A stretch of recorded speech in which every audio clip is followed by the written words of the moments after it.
I'm Adrian Goldberg, and in this edition we investigate problem leases. Britain's banks could be looking at a new toxic debt issue. Some of them are exposed to millions of pounds worth of leases gone wrong. We can reveal how one bank alone has written off £2 million worth of debts owed by golf clubs. It is shocking to think that UK high street banks have been caught out in these leasing cases and as a result have had to write off millions of pounds of taxpayers' money. We'll hear calls for greater regulation of the leasing industry, which critics say is all too willing to sign off dubious deals. We as solicitors have a very good regulator who, if you have any complaints about a solicitor, they can go to and they can get immediate redress. That's something that the leasing industry should be looking at. And we go on the trail of a businessman who left his customers and suppliers facing huge debts and worse. They've lost the businesses, they've lost marriages, they've lost homes. Two people to the point of considering taking their own life.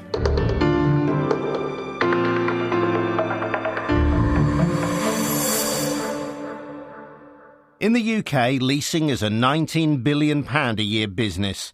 It provides a useful way for companies to hire equipment for a fixed period without having to go to the expense of buying it outright. But as we'll hear, the way the industry works is open to abuse. And that's left some of our taxpayer-owned banks and other financial institutions having to make the difficult choice between pursuing innocent victims of broken promises when they were sold leases or writing off the debts altogether. Andrew Smith is the victim of a leasing deal that went wrong. In early 2006, he was approached by a salesman offering him a new gadget for his golf buggies, those little motorised carts that players use to ride from hole to hole. The rep from a Stratford-upon-Avon business called Illumina Iberica was offering to fit his buggies with a sat-nav-style screen fitted with a GPS or global positioning system imported from the United States. Well, I've come now to White Hill Golf Club near Stevenage in Hertfordshire. It's a bitterly cold winter's day, and Andrew Smith, who owns this golf club, is with me. And Andrew, we've got a buggy here. Just show me, if you would, how it worked. It's like a little TV screen. The adverts would come up on the side. It would show with a hole as you were playing it, as you were getting near to the green. The graphics changed. It showed you the pin position, and then you had different keys that you could press to get assistance or to order food or drink. Andrew liked the deal he was being offered. The Illumina salesman explained that the golf club would have to sign a lease, but promised that virtually all of the rental cost would be met from advertising on the screens. It was $2,600 cost per month, and we were getting in $2,300 advertising per month. So the difference was £300 over 20 buggies. I thought was good value. It was only costing us £15 per buggy per month, and the members then had a very good system that they could enjoy.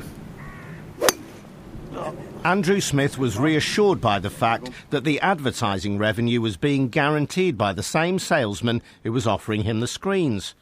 There were two separate contracts, but Andrew was sold the deal as a package. He paid the rental for the screens, and at first the ad income arrived to compensate.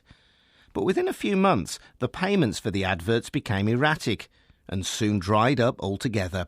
We were basically paying the lease of $2,600 and not getting anything back in return.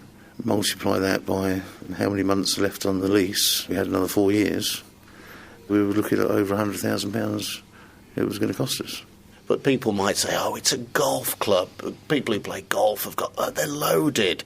Who cares if somebody who runs a golf club loses a few quid? Our customers are Joe Public, anyone from dustmen, postmen, through to big business owners. Golf is a universal sport, and we just try to give a service that is affordable. You know the old saying that there's no such thing as a free lunch.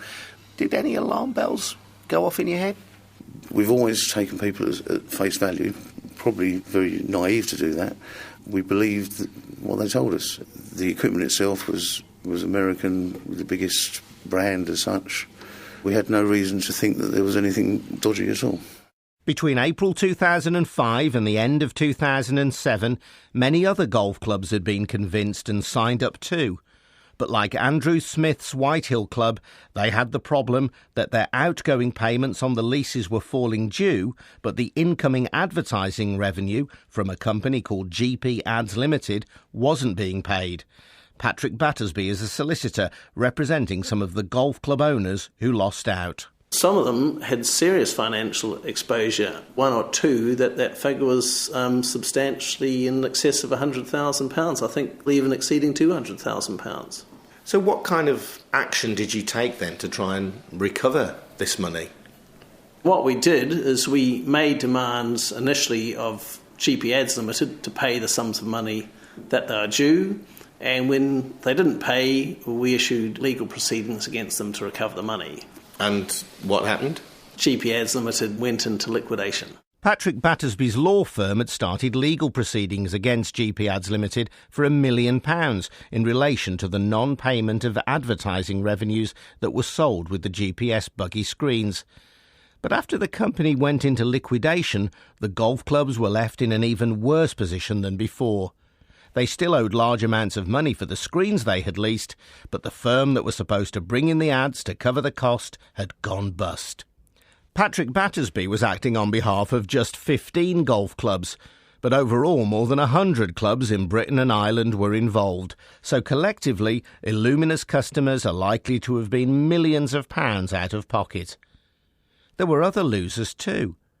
American company ProLink, who made the GPS equipment and started working with Illumina in 2004, claims it is owed around $4.5 million. And in Cannock in Staffordshire, DNA Technologies, which helped to adapt the screen for use in the UK, also claims it has been left with unpaid bills, with devastating consequences. It had a profound impact on the business. Dave Cotterill is the owner of DNA Technologies. Our losses amount to between £140,000 and £150,000. That's the initial scale of the loss. The ultimate scale of the loss is that the company could not survive that particular hit. The company went into liquidation in March 2011. So you lost your firm, you lost your livelihood? I lost the firm. It caused a lot of personal problems. My home was under repossession proceedings, and I became personally bankrupt. It's also had other personal effects as well, I understand. Yes, my marriage broke down, I went bankrupt, and I'm currently living in rented accommodation. Dave Cotterill says he's £140,000 out of pocket after dealing with Illumina, and is now trying to rebuild his life and win back the money he and other people are owed. But were Illumina, who sold the leases, simply unlucky in choosing GP Ads Limited as a partner to sell the advertising? Or was there a closer connection? Illumina was run by Kevin Clark. In 2002, he had been disqualified as a company director for 7 years for a range of offences, including publishing distorted and inaccurate accounts. By operating Illumina Iberica and its various Illumina offshoots as a sole trader, he was able to sidestep the ban on acting as a company director, and he was never officially a director of GP Ads Limited. Many who were there at the time, though, say that Kevin Clark was its guiding hand. Richard Selby is a former company director of GP Ads Limited. Illumina was the parent company. Illumina sold the leases to the golf courses, and at the time, in fact right up until the end, I would tell people it's all the same company. That was what I was led to believe. Illumina sold the leases, GP Ads owned the advertising right, and Kevin Clark was the owner and the boss, funded both businesses, and it was hand-in-hand business relationship between Illumina and GP Ads. That's how Illumina's sales director Jeremy Morey calls it too. Illumina and GP Ads was Kevin's baby. He developed the companies. It was his idea, and it was all down to Kevin. So when you went out and sold the screens on the buggies, you were selling the advertising as well to the companies. You were assuring them that the advertising would cover the cost of the lease for the screens on the buggies, and you were doing that all effectively as one company. Yeah, indeed. I was representing Illumina and GP Ads. With GP Ads going into liquidation, Kevin Clark's Illumina was also finding it difficult to meet its commitments. Shanghai businessman Frank Zhao is still waiting for the delivery of 800 golf buggy screens that he paid a substantial deposit for 3 years ago. We paid $800,000 into the bank. We were expecting the delivery of 800 units. The delivery was never done until now, and we asked for the refund of the money, return, but this never happened. You have spent $800,000 but received no screens for the golf buggies at all. Yes, we paid $800,000 and we received nothing at all. So Kevin Clark had been disqualified as a company director. He was being pursued for $800,000 by a Chinese company, and he was facing questions from irate golf club owners who owed many thousands of pounds because the ad revenue Clark's sales reps had promised failed to arrive. So how did Clark come to be linked with one of the country's biggest leasing brokers, Shire Leasing, and with one of Britain's largest banks, the Bank of Scotland, which was part-owned by the taxpayer? To understand that, we need to know how the leasing chain works. Clark's former sales director, Jeremy Moore. The way the system works is that obviously myself or one of the sales guys would go in and offer the golf club a lease agreement for X amount of pounds per month for the system. That would be backed up by the fact that they were going to get paid X amount of pounds in advertising revenue. So from a golf club point of view, they were in a position where they've got money going out, but they've also got money coming in. That agreement then is taken by us. It was given to Shire Leasing, and then what Shire Leasing do as a broker, they will back it off into different banks or different funding organisations. In this case, the vast majority of them went through Bank of Scotland. So when you say they backed it off to the Bank of Scotland and other financial institutions, what exactly does that mean? So what happens thereafter is the agreement then is between the golf course and the bank.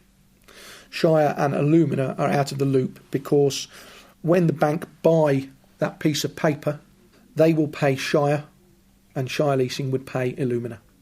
So everybody gets their profit, stroke monies up front, apart from the bank, and then they subsequently collect their rentals from the golf club over the next 3, 4, 5 years, whatever the contract term is.